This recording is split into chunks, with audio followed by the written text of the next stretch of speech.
காத்திருந்த தாவேக தலைவர் விஜயின் இல்லம்.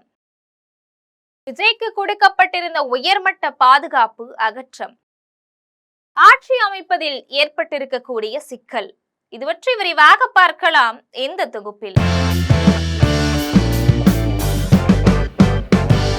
நடந்து முடிஞ்ச 2026க்கான சட்டமன்ற தேர்தல்ல போட்டியிட்ட திமுக, அதிமுக போன்ற பெரிய கட்சிகளை பின்னுக்கு தள்ளி கட்சி தொடங்கின 2.5 வருஷத்துல தாவேக போட்டியிட்ட 234 தொகுதிகள்ல 108 இடங்கள்ல வெற்றி பெற்று பலம் பெறும் கட்சிகளை பின்னுக்கு தள்ளி இருக்குது.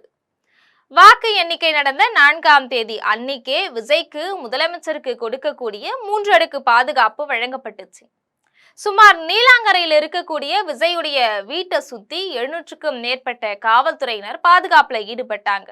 இந்த சூழ்நிலையில தாவேக தலைவர் விஜய் முதலமைச்சர் ஆவார் அப்படின்னு கடந்த 3 நாளாவே எதிர்பார்க்கப்பட்டுச்சு. இந்த நிலையில ஆளுநரை சந்திச்சு இன்னைக்கு காலையில ஆட்சி அமைக்க வேண்டி கோரிக்கை வைக்க போன விஜய்க்கு ஆளுநர் ஆட்சி அமைக்க போதுமான பெரும்பான்மை இல்லை அப்படின்னு சொன்னதால வருத்தத்தோடு வெளியேறிட்டார். காங்கிரஸ் கட்சியிலிருந்து 5 சட்டமன்ற உறுப்பினர் விஜய்க்கு ஆதரவு தெரிவிச்சாங்க. அது மட்டும் இல்லாம 6 சட்டமன்ற உறுப்பினர்கள் தேவை அப்படிங்கறதால ஆட்சி அமைக்கிறதுல விஜய்க்கு சிக்கல் ஏற்பட்டிருக்கு.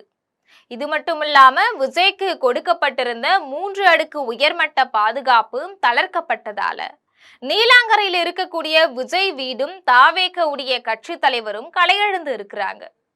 என்ன நடக்கும் என்பதை பொறுத்திருந்துதான் பார்க்க வேண்டும். இது போன்ற செய்திகளை உடனுக்குடன் தெரிந்து கொள்ள ஜெம் தொலைக்காட்சியுடன் எப்பொழுதும் தொடர்பில் இருங்கள். நன்றி.